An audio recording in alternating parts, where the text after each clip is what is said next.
rain taps softly against the tall windows of Westridge Tower, a rhythm only the night can hold. It's past 10 o'clock, and the corporate halls are silent now, empty of voices, footsteps, ambition.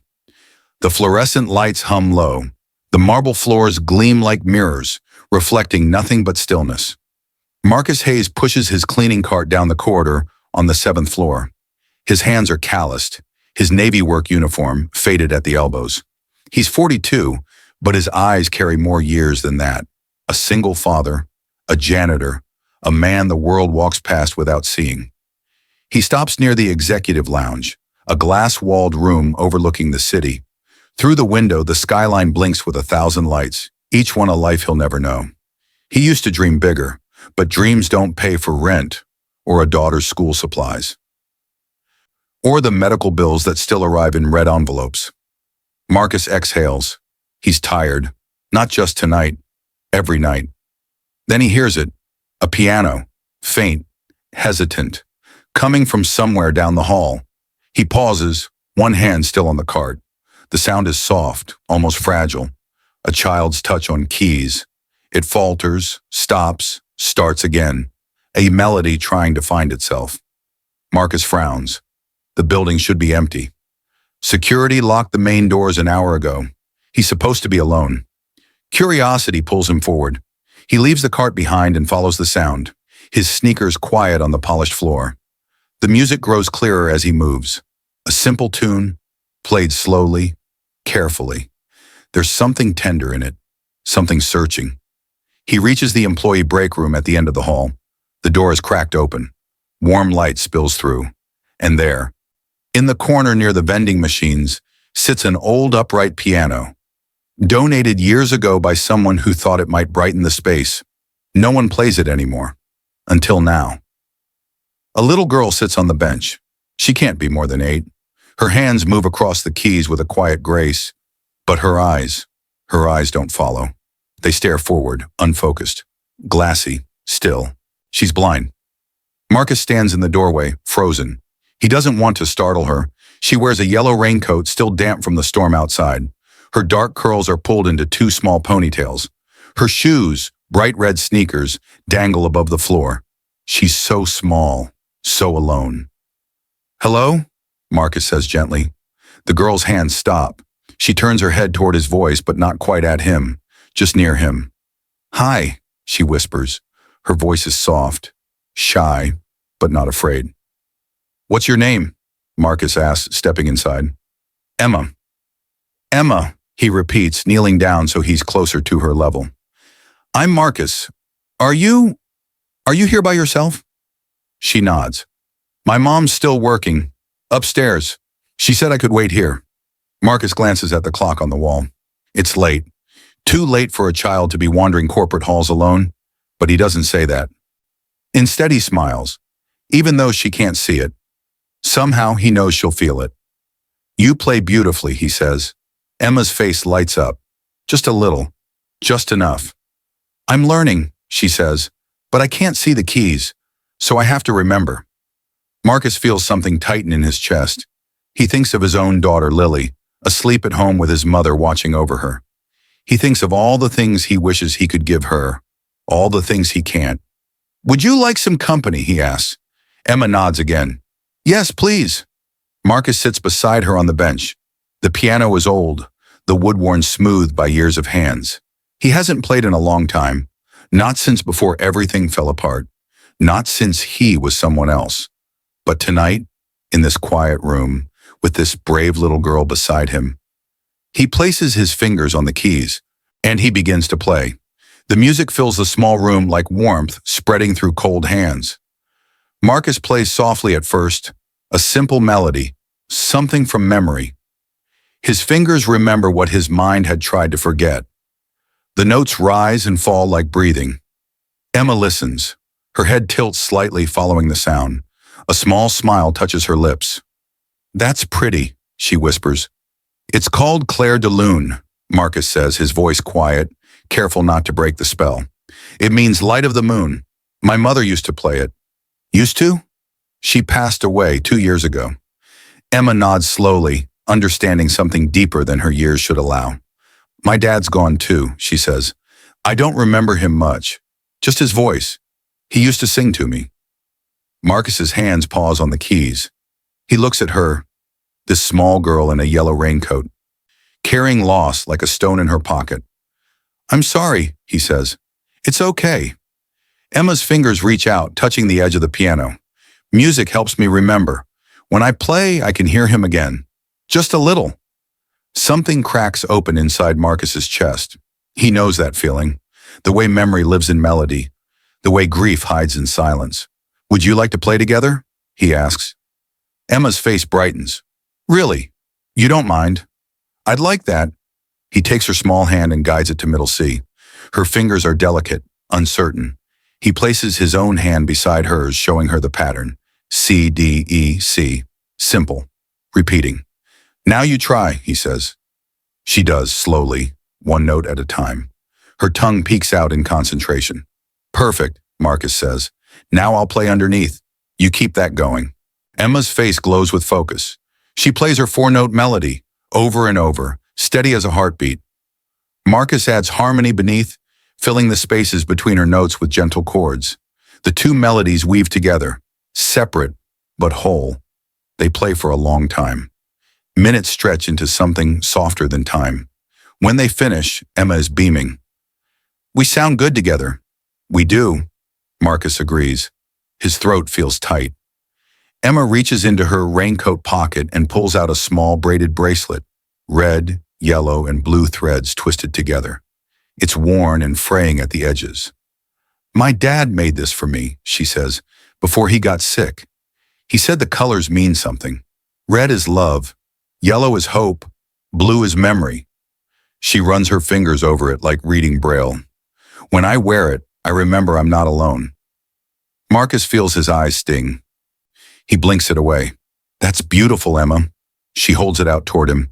Can you tie it tighter? It's getting loose. He takes the bracelet carefully as if it's made of glass. His rough hands fumble with the delicate threads, but he manages. He ties a small knot, gentle and secure. There, he says, sliding it back onto her wrist. That should hold. Thank you. Emma touches the bracelet, then reaches out until her hand finds his. She squeezes once. You're kind, like my dad was. Marcus can't speak. He squeezes back. Do you have kids? Emma asks. A daughter, Lily. She's 10. Does she play piano? Marcus shakes his head, then remembers she can't see. No, I can't afford lessons. I work here at night. During the day, I drive for a rideshare company. There's not much left over. Emma is quiet for a moment. My mom has lots of money, she says simply, but she's always working. I don't see her much. Her voice is small, honest. Sometimes I wish she had less money and more time. The words hang in the air like truth. Marcus thinks of Lily, the way she hugs him when he comes home exhausted, the way she never complains about thrift store clothes or dollar store cereal, the way she tells him he's the best dad in the world, even when he feels like the worst. Your mom loves you, Marcus says gently. I can tell. She's just trying to give you a good life. I know, Emma nods, but I miss her. She misses you too, I promise. Emma smiles a little. Will you play one more song with me? Anything you want, she thinks. Something happy, something that feels like sunshine. Marcus grins. He starts playing You Are My Sunshine, slow and sweet. Emma hums along, her voice soft and clear. And for a few precious moments, the world outside doesn't exist. There's only this. Two people, two broken hearts, finding light in the dark. The music stops. Not because they want it to, but because the door swings open with a sharp crack against the wall. What the hell is going on here? The voice cuts through the warmth like ice water. Marcus turns. A man stands in the doorway. Tall, thin, wearing a security uniform stretched tight across his chest. His name tag reads Davidson. His face is red, angry. Emma's hands pull back from the keys. She shrinks into herself. I asked you a question. Davidson steps forward, his boots heavy on the tile. His eyes lock on Marcus. You're the janitor, right? Hayes? Marcus stands slowly. He steps slightly in front of Emma. protective. Yes, sir, I was just what? Playing around on company time? Davidson's jaw clenches. You're supposed to be cleaning, not screwing around with the piano. I was cleaning, Marcus says carefully. I heard her playing. She was alone. I was just keeping her company. Davidson's eyes shift to Emma. His expression doesn't soften. And who are you? Emma's voice is barely a whisper. Emma. Emma who? She hesitates. Emma Chen. Davidson's face changes, just slightly. Recognition flickers across his features, but it doesn't calm him. If anything, he looks more agitated. You're supposed to be upstairs, he says to Emma, his tone clipped. With your mother. She was working, Emma says quietly. I got bored. That's not his problem. Davidson jerks his thumb at Marcus. He's not paid to babysit. He's paid to clean. Marcus feels heat rise in his chest. She's a child. She was alone. That's not your concern. She's 8 years old. And you're a janitor who's supposed to follow building protocol. Davidson pulls out his phone. Security policies are clear. No unauthorized personnel in employee areas after hours. No personal use of company property. And definitely no unsupervised contact with minors. Marcus's blood runs cold. Unsupervised contact? I was helping her. That's not how it looks. Davidson's fingers fly across his phone screen. I'm filing a report. This goes straight to HR and building management. Please, Marcus starts. Save it. Davidson's voice is stone. You should know better. A grown man, alone with a kid, in an empty building. You think that looks good? The words land like punches. Marcus feels his stomach twist. He thinks of Lily, of the bills, of the second job he can't afford to lose. I didn't do anything wrong, he says, but his voice sounds weak even to himself. That's for HR to decide. Davidson pockets his phone. You're suspended pending investigation. Leave your badge and keys with me, now. The room spins. Suspended. Investigation. Words that mean no paycheck, no way to make rent, no way to feed his daughter. Please, Marcus says again. His pride cracks. I need this job. I have a daughter. I can't. Should have thought of that before. Emma suddenly stands. Her voice cuts through, small but fierce. He didn't do anything bad. We were just playing music. Davidson ignores her. He holds out his hand. Badge, keys. Marcus's hands shake as he reaches for his belt. The ID badge feels heavy. The keys jangle as he unhooks them. 7 months he's worked here. 7 months of invisible work. Mopping floors. Emptying trash. Existing in spaces people don't see. He places them in Davidson's palm. I'm sorry, Emma, Marcus says softly. He doesn't look at Davidson, only at her. You keep practicing, okay? You're going to be amazing. Emma's face crumples. Tears well in her unseeing eyes. Don't go. I have to. But go upstairs to your mom, Marcus says gently. She'll be worried. Davidson steps aside. The doorway opens like a wound. Marcus walks through it. Each step feels like drowning. He doesn't look back. If he does, he'll break. Behind him, he hears Emma crying. Soft, broken. He keeps walking. Down the hall, past his abandoned cleaning cart, past the executive lounge with its view of the city he'll never belong to, past the elevator. He takes the stairs instead, 17 floors down, each step pounding in his chest. When he reaches the ground floor, the rain has stopped. The night air is cool and damp. The street is empty except for a few taxis and the distant sound of sirens. Marcus stands on the sidewalk. He has no badge, no keys, no job. He has nothing. He pulls out his phone. 3 missed calls from his mother. A text from Lily. Good night, Daddy. I love you. His vision blurs. He types back. Love you too, sweetheart.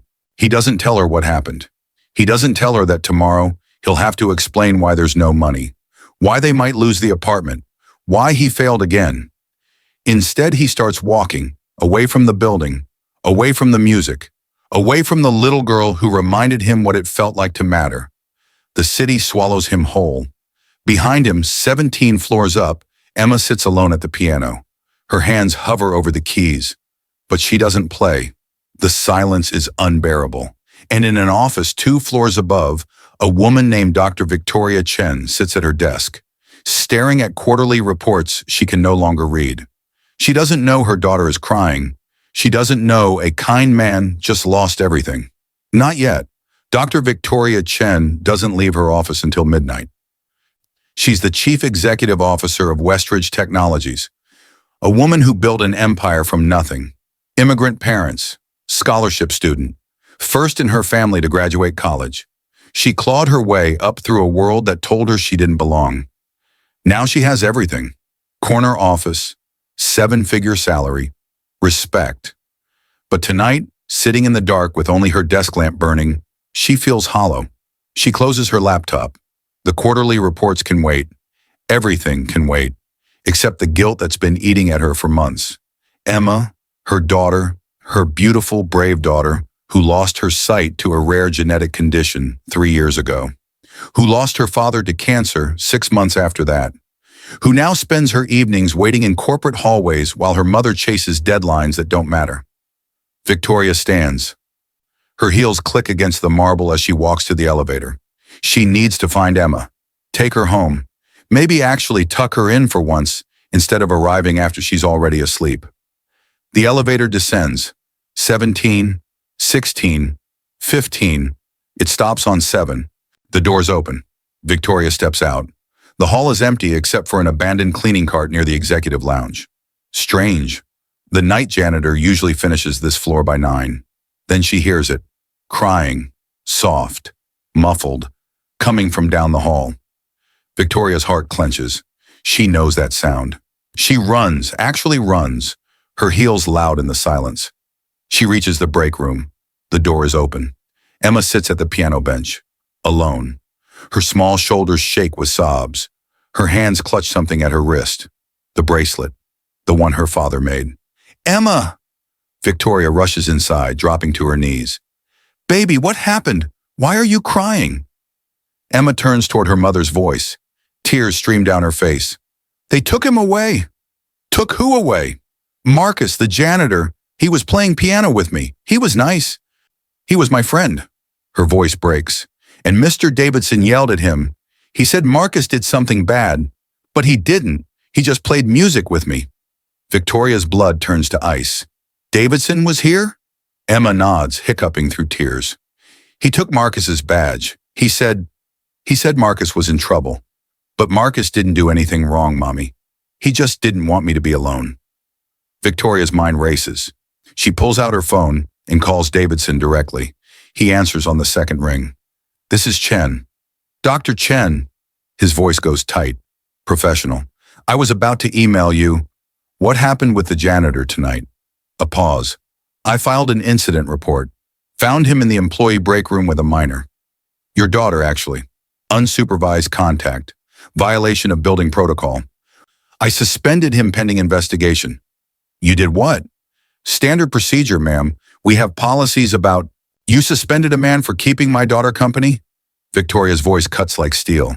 While I was working late? While she was wandering the building alone because I couldn't be bothered to watch her? Ma'am, the optics... The optics? Victoria stands. Her fury is cold, precise. The optics of a single father showing kindness to a lonely child?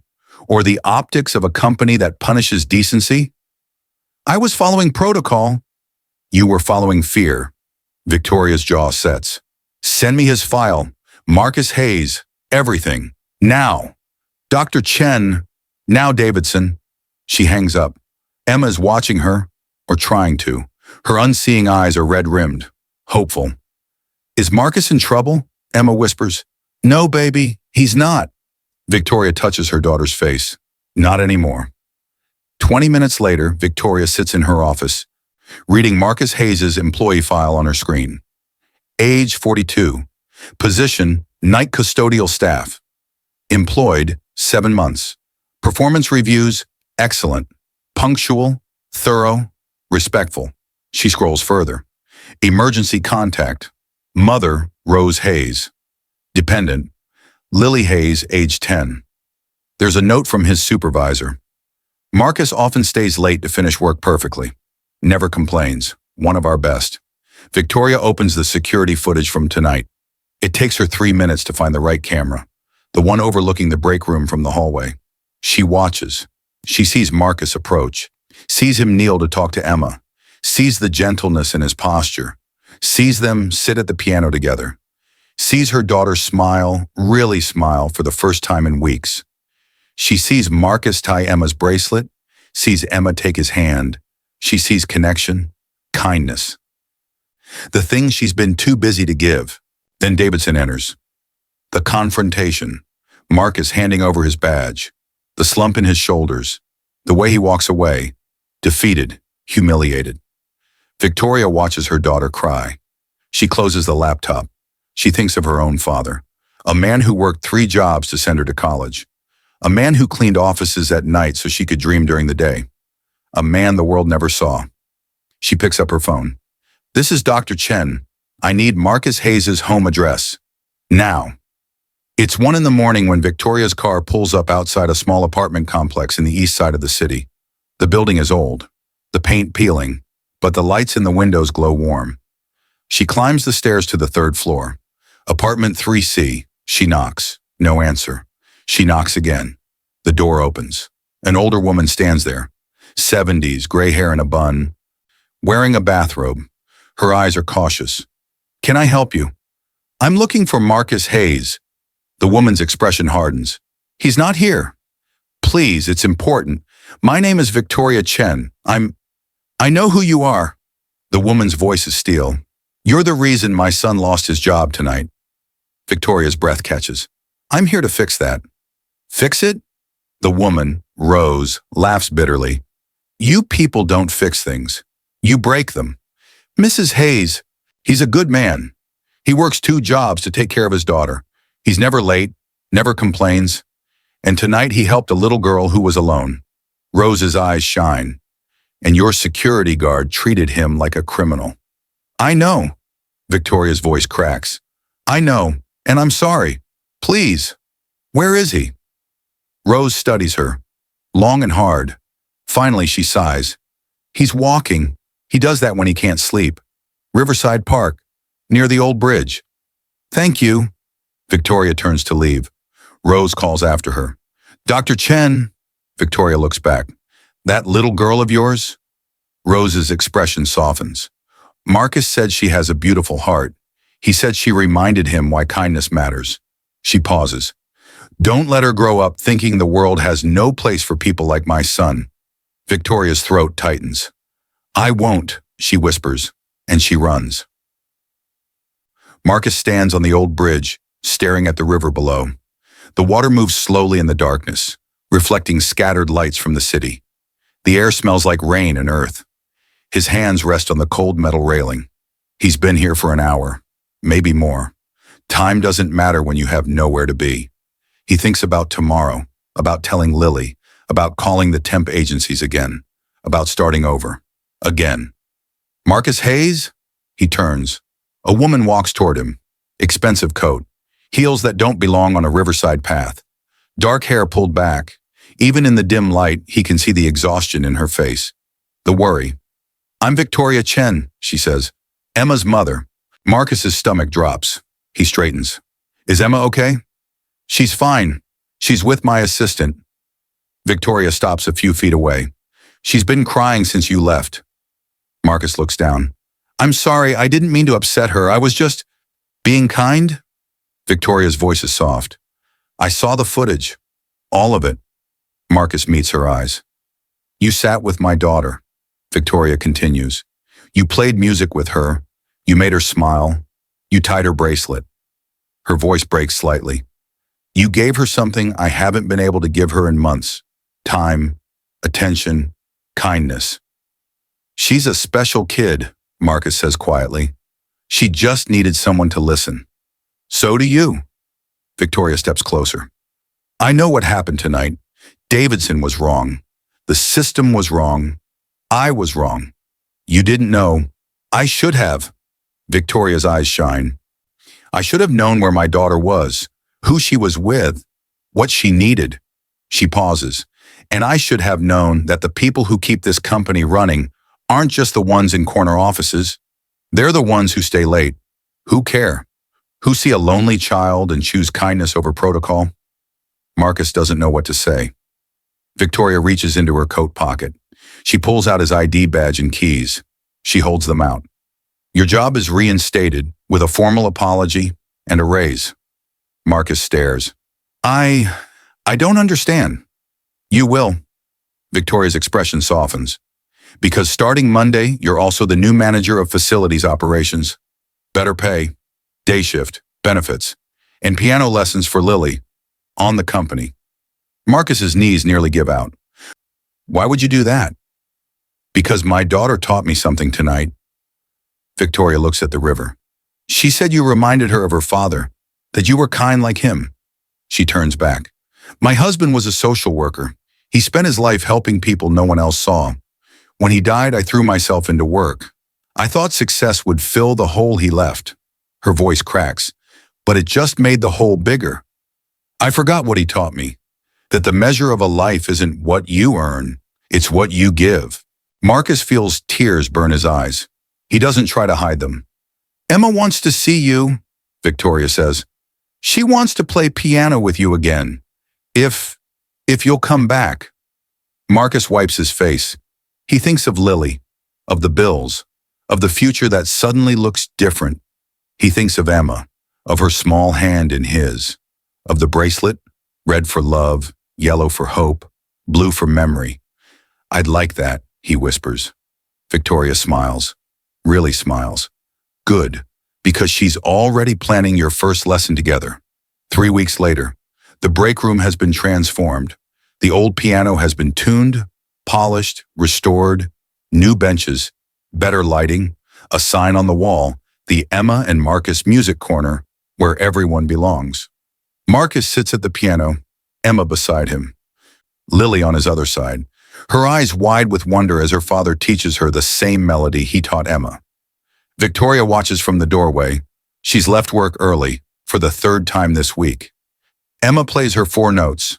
Lily echoes them. Marcus fills the space between with harmony. The music rises.